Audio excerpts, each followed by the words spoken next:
What's going on, everybody? Hello, folks.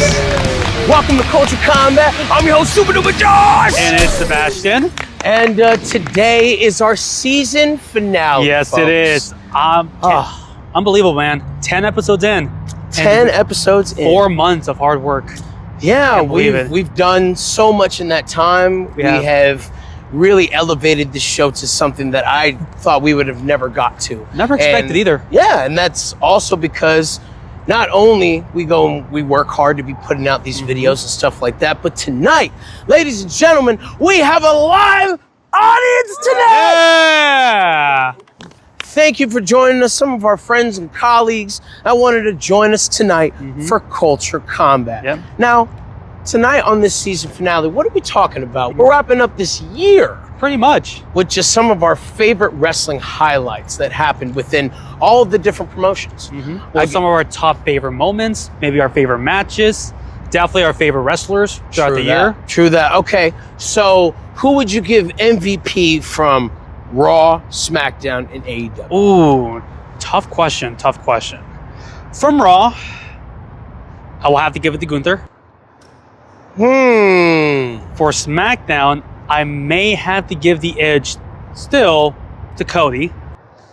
Okay. And from AEW, their homegrown Hangman Adam Page. Yeah, Hangman Adam Page has been doing a lot over at AEW. Took off that championship from John Moxley. And In what I would consider to be the best match in All In and in AEW this year. Whew. Okay. What about you, Josh? So for me, when we go to Raw, I have to say Penta. I'm a huge Penta fan.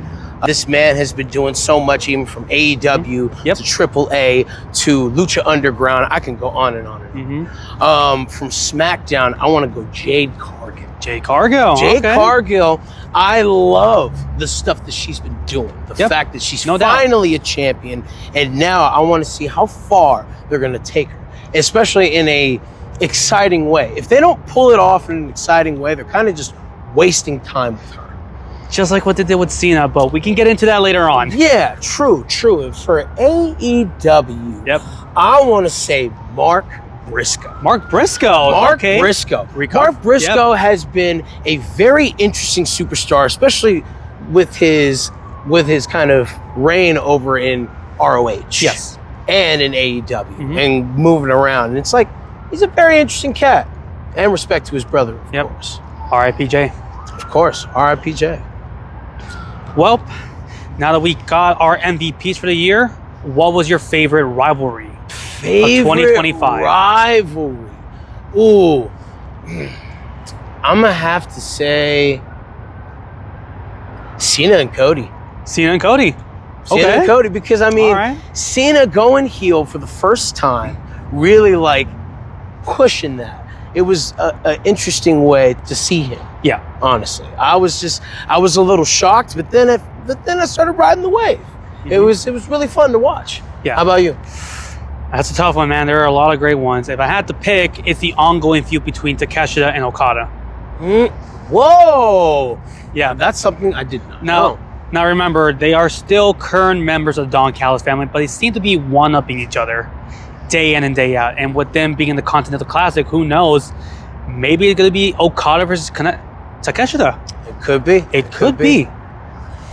Man, okay. What would you say was your favorite pay-per-view of the year? Hands down, All In. All In. Yeah. Okay. I'm not going to lie. Even though the finish was bad, Survivor Series was unforgettable. That ending was just bad. That ending was bad, mind you. But the thing that I really like about Survivor Series was that we saw John Cena's last pay-per-view ever in California. That is very true. We saw the last time he was ever going to hold a championship. Yep. We saw the last time he was ever going to fight in California. Well, Survivor Series does have a special place in both our hearts. We were there for Survivor Series. It was so much fun. We got to meet 2 wrestlers. We got to meet Asuka and Alexa Bliss. Yep. It was an amazing moment. Hold on. Yeah? So, the fans might not know this, but guys, it wasn't such an easy day No, it wasn't. That day when we met Alexa Bliss. Because here was the story. Here's what happened. He bought an autograph signing and he was supposed to be there at a certain time. Yep. I told him, I said, hey, I don't want you making a 3.5 hour commute just to go meet Alexa Bliss, come back, get me, and go back to San Diego. Yep. I felt bad. I was like, I couldn't do it. Yeah. But I told him to wait. And I got there late. And then we showed up and she stopped signing autographs. Because normally some signings would be up for about 2 hours, but for her, it was a 45, maybe 30-minute signing. Yeah. So you had to be on point. Yes, exactly. And that day, I'm not going to lie to you guys, I fucked up. Yeah, and I was pissed. I fucked up. And he was so upset. He was so upset that day. But you know what? We've squashed it. You know, we've worked it out. Yep. And here's the crazy part. When we met her, we brought the poster and she was like, wow, I love Horror Nights. Oh my God. Because it was going to be the Halloween Horror Nights poster that I had. I already had Matthew Lillard and Ken Kersinger to both sign it, so I wanted Alexa Bliss. And then she said, I told her the story of what happened, and she said, do you have a marker? Yeah, she was going to sign it for us. If we had the marker that day, we could have gotten a 2-for-1 special. Yeah, it would have been perfect. Because of the story that I told her, and because of what happened with the situation. But you know, there was another thing too, because instead of doing that, we could have stayed in a 3.5 hour line for John Cena. I mean, it's John Cena. Why wouldn't you? Yeah, sure. It was $450. Well, I don't know. It would have been. I'd rather buy a belt for that price. It would have been $350. I mean, it would have been $350. It would have been worth it. I mean, it's John Cena. It's John fucking Cena. Exactly. I get it. This guy. But beside the point, we had a wonderful time over there. I got him a shirt. You know, last time is now. Seeing a shirt, we both have one, and we got to meet Asuka as well. Yeah, and that was for free. That was free. Before that, we were going to meet Rey Mysterio. Yes, the line was so long. We waited 2.5 hours. Yep. One of the team members from Cricket Wireless, who was hosting the meet and greet, said, "Hey, we have 30 minutes left before the meet and greet is over. If you guys want to meet Rey Mysterio, you have to cough up $120 to take a picture with them. Or switch your phone line." I'm like, fuck off, So we left to go meet Asuka in half that time. Yeah, we stayed there for like 30, 45 minutes. Yeah. We got a free slap bracelet. She signed 2 cans. I paid $3. I was like, hey, why not? Why not? Way better. Such a great experience, you know. Now, what would you say is your company of the year? Company of the year. What's your company of the year? I hate to say it, man. WWE was not hitting it this year. I have to give it to AEW. It's interesting because Sports Illustrated just announced that AEW was the promotion of the year. On Sports Illustrated. Let's put it this way. You think about mind-boggling, random face turn, heel turns, over-the-top storylines. I mean, some of the storylines don't even add up at some points. You have injuries upon injuries, and also a really bad retirement tour for Cena. And honestly, AEW had the better edge, even without vocal storytelling. I think their storytelling was way better than WWE's at this point. Like also what Sebastian has mentioned in previous episodes is that WWE focuses on their returns and their big moments. WWE relies too much on the returns and the big moments. AEW focuses too much more on the in-ring, but not more on the storytelling. Yes, I do agree with that. Yep. That's what they're going to focus on. That's going to make their company more poppin'. Well, for social media, and obviously it works. Admittedly, it still works. I mean, a few months ago, WWE just had, a Halloween Horror Nights made at Universal Studios Hollywood, and it was a big deal. It grabbed attention, but apart from that, that's all it. It's just media attention. That's the worst part. It's like a lot of different partnerships that kind of make them more relevant. Look at the partnership they did with ESPN and WrestlePalooza. Oh, God. Don't even get me started with WrestlePalooza. That was probably the worst event Worst event? Yeah. Whew. Was it because Cena and Brock started out the pay-per-view? 100%. Well, it's not just that. I could care less if Cena and Brock went first or last. Overall, the entire event was just a lackluster. I mean, Triple H did promise, there's going to be massive surprises that are happening throughout the show. Nothing. Lackluster. Okay. Now, what would you say was your favorite return on a positive note? Your favorite return? AJ Lee. Okay, yeah. Actually, yeah.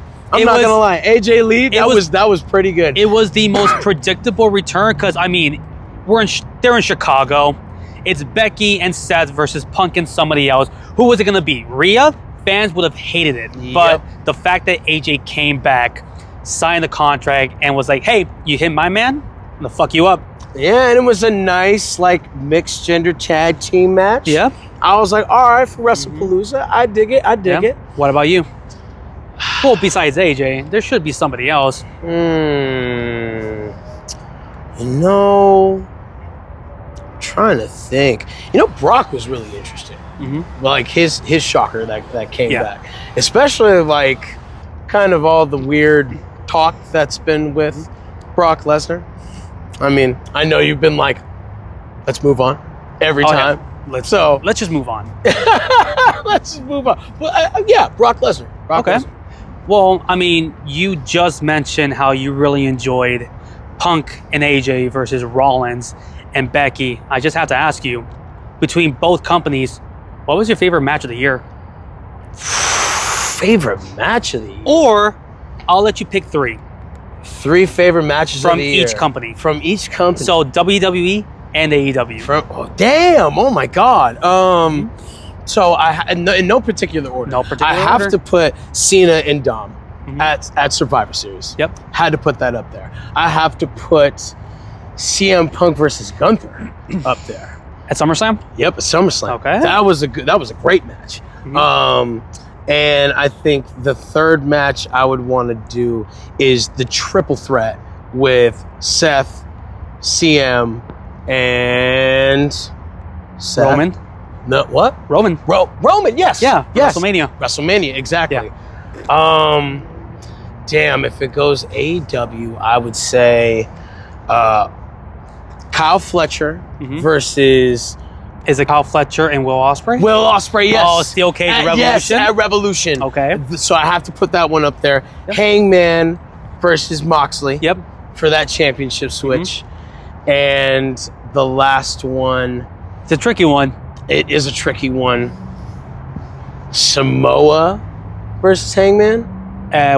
Full Gear? At Full Gear. Okay. Interesting. Because I was surprised that championship reign was not going to be that long. I thought it was going to go on a lot longer. Yeah. Now it goes back. It's kind of like a rotation that they got going on. Yeah. So I wonder who's going to get it next. Hopefully. Maybe MJF. 100%. Well, I think it's going to be MJF. I mean, he just inserted himself into the Fatal 4-Way match for the AEW World Heavyweight Championship at World's End. Exactly. Who knows? Now, if I had to pick, number 1 at WWE, it's going to be Cena and Cody at SummerSlam. Okay. The title switch? Yep. Number 2 will be the triple threat Women's World Championship match at WrestleMania. So Io, Rhea, and Bianca. Yep. And my third favorite, come on, you already know what it is that triple threat TLC match at SmackDown. Motor City Machine Guns, DIY, and Street Profits. Yeah, that was your wild. classic SmackDown 6. Come on. Yeah, that was wild. Now for AEW, at the top of my list, still, Moxley and Hangman for my number 1. Okay. Number 2 will probably have to be the Hollywood Ending match. Mariah May versus Toni Storm at Revolution. And my third, I think I'll have to give it to Darby Allin versus Jon Moxley at Wrestle Dream. Okay. Easy contender, honorable mention will have to be both the men and women's Blood and Guts match. Yeah, but I eventually did see Blood and Guts, and that was a wild Blood and Guts. Yeah. Actually, Blood and Guts was probably better than Survivor Series. So, to close off this wonderful, wonderful night, we're going to open up a small Q&A to our wonderful audience here today. So if you guys would like, at one at a time, if you have any questions for us. Yes. Hold on a second. I know both of you can probably agree, as most Kulture Kombat fans would, that not a lot of people were satisfied with Cena's finale. Tell me, how would you have changed it if you guys were CEO? Ooh. What was the question? How because of Cena's last match? Because of Cena's run, his heel run. Okay. If we were CEOs, how would we change? How would we change it to make it better? Easy. Don't include The Rock. Easy. You make it an organic heel turn. You double cross Cody at Elimination Chamber. You don't have to have The Rock be involved in storyline, because that heavily affects the build up to WrestleMania. Because all of a sudden you start thinking, okay, where does The Rock go into this? The way I would have done it is Cody is out celebrating with Cena. Cena double crosses him, attacks him. We don't have a solid reason until Berlin. And we start seeing, oh, Cody's turning too much of a goody two-shoes, and Cena is sick and tired of it. So he wants to start having this sort of edge towards his retirement tour. So you have kind of like this, dare I say, vision of some sort. You haven't become play on words. Yeah. So you kind of have this sort of forwarding and formation of the vision. But instead of Rollins being the leader, it's Cena taking charge, and Heyman is the one helping him out. Damn, if I was working with him, take my money. Here you go. Take my money.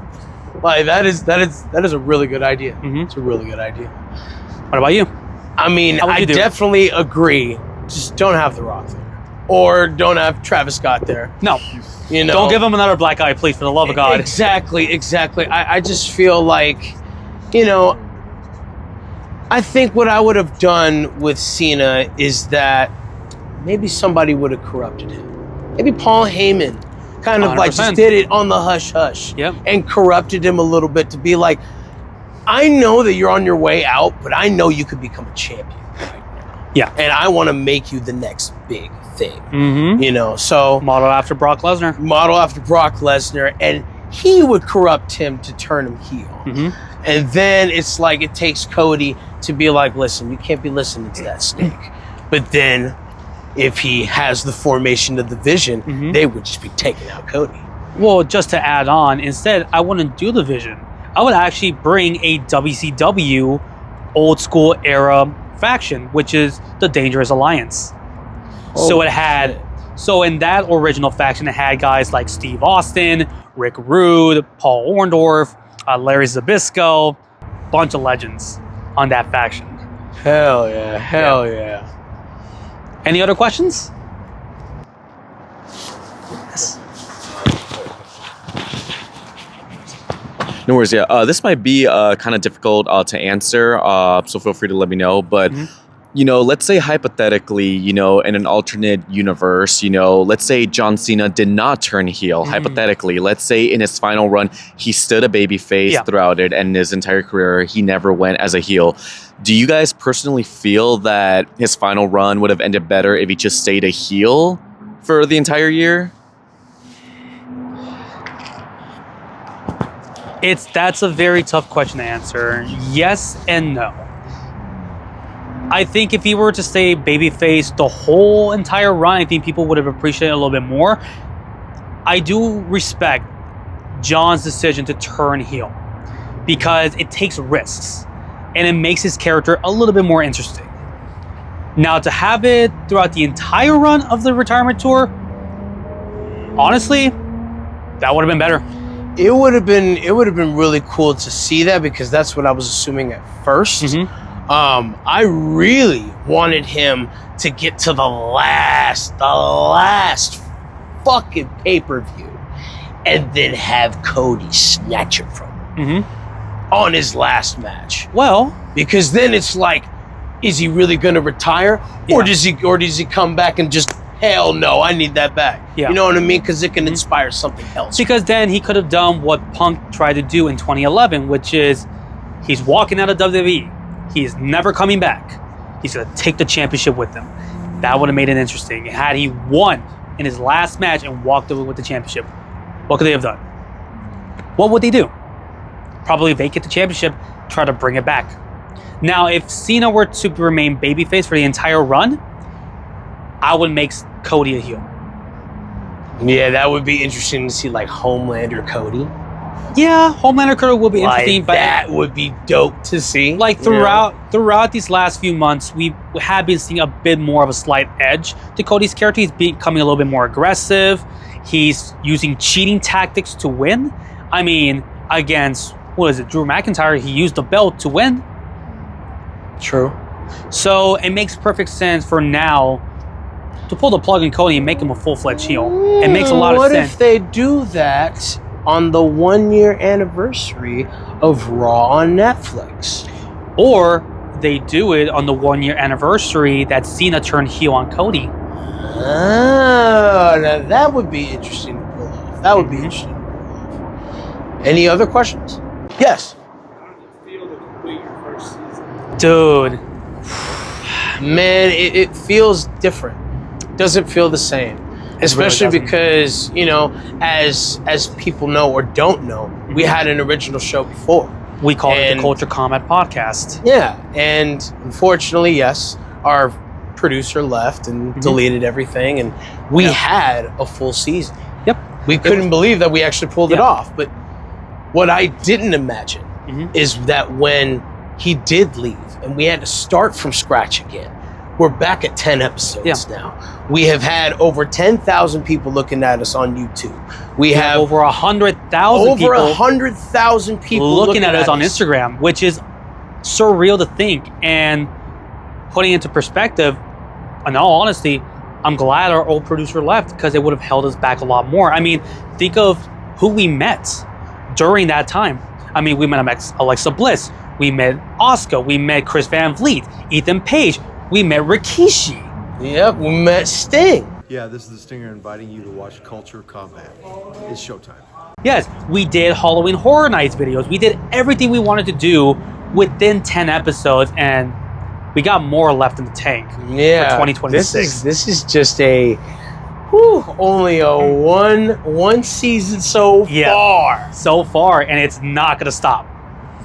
Never ever gonna stop. Any other questions? Who would you say has been your guys' favorite meet and greet this year? Ooh. My favorite meet and greet? Favorite meet and greet this year. Okay. My favorite meet and greet is one that I didn't, unfortunately, take a picture with. I got his autograph, Matthew Lillard, at LA Comic Con this year. I mean, when I was waiting in line, I was like, the first person I wanted to meet was hands down Matthew Lillard. I grew up watching Scooby-Doo. I love both live-action Scooby-Doo movies. That was my definitive Shaggy. So being able to meet him after during Halloween Horror Nights, after playing, who was it? William Afton? It made perfect sense.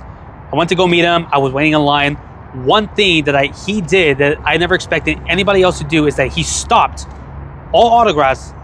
He went around and said hi to everybody who was waiting in line. Never seen anybody do that. Wow. It was amazing. And when I went to go meet him, I had him sign at the bottom portion where the Five Nights at Freddy's section is, and he was looking at the poster and he looked at the Fiend, Bray Wyatt, and he looked at me, he's like, hey, what is this? And I'm like, oh, that's wrestling related. That's actually a character created by Bray Wyatt. He's unfortunately no longer with us. So we had a really short but sweet conversation about the Fiend, about wrestling. And I even asked him, like, how does it feel making your life about, all about horror? He's like, well, my life has always been a horror movie. I mean, ever since Scream. That's so true. Yeah. So, I mean, I would say hands down, that was easily my favorite. My second, Alexa Bliss. 100%. Okay. How about you, Josh? For me, I think I already know. know. I'm gonna say it like this. The first one we ever had was Chris Van Vliet and Ethan Page. And the reason why is because that was our second episode. Was it? I thought it was our first. No, or was it our first? Yes, it was actually our very first episode of Kulture Kombat. Yeah, and to have that on the very first episode, he was the inspiration for part of why we wanted to do it. And when we met him, we told him that, and he was just like, "Oh, thank you guys." And we shook his hand. Yeah. He gave us an autographed photo, and Ethan Page too signed it as well. And I was like, "Wow!" I couldn't believe that they would actually do that. And then, of course, Sting. Yep. Because for the first time, I actually felt like a real insider, like a reporter for Kulture Kombat. Yep. Because I went there, of course, I had to spend a little money to get that autograph. Yep. But that wasn't it. It was the fact that when I got there and I asked him for the autograph, he signed it, and then I asked, "Hey, would it be possible if you could do a shout out for my show for Kulture Kombat?" Yep. And he went, and his manager went, "Hey, well, there's a lot of stuff we got to do, so you're welcome to wait, but take your time. If you want to do it, that's up to you." I'm like, "Okay, fine." I waited for 2.5 hours. I sat there patiently and waited until all of his autographs were done, all of his pictures were done, and I went up to him and I asked him again, and the manager's like, "Hey, who are you?" And Sting went, "Don't worry, it's okay.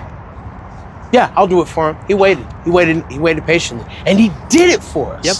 He did it. So And that was the first wrestler, a Hall of Famer, to be doing that for our show. I was just awestruck. You know, my heartbeat was going like just whew. But those are probably my favorites. Yeah. Absolute favorites. And last question. Anybody? Did you enjoy the food episode? Oh man, that was Let fun. me just say it with 2 words. Fuck yeah! What are you talking about? That was literally one of my favorite episodes to pull off. I think it was our most important episode.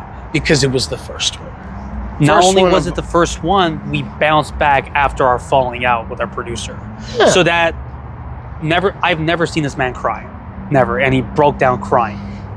And he felt a little hopeless. And I told him, "Hey, cheer up. We still have an episode to film." And we did it. And now we're at the end of the finale. Yeah. So we'd like to thank you all who are watching. Thank everybody that's here for joining us tonight, for being a part of this wonderful moment. And most importantly, can't think without you. Same with you, man. Without this man, without this guy, I wouldn't have a co-host that I would be proud of. Without this guy, I wouldn't have been part of a show. Now, ladies and gentlemen, thank you for being a part of this tonight. Be sure to like, subscribe, comment. 2025 was an amazing year, but 2026 will be bigger and better. And with that in mind, Sebastian and Josh signing off. For the last time, Kulture Kombat, the ring is just the beginning. Have a wonderful night. Happy New Year's, everybody. Happy New Year!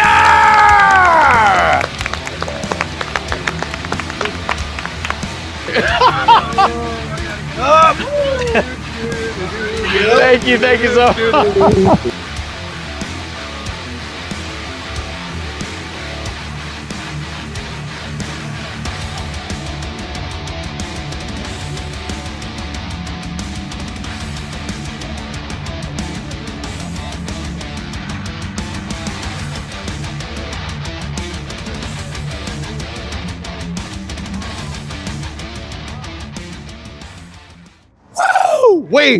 Wait, hold on. So when do I get paid for being here?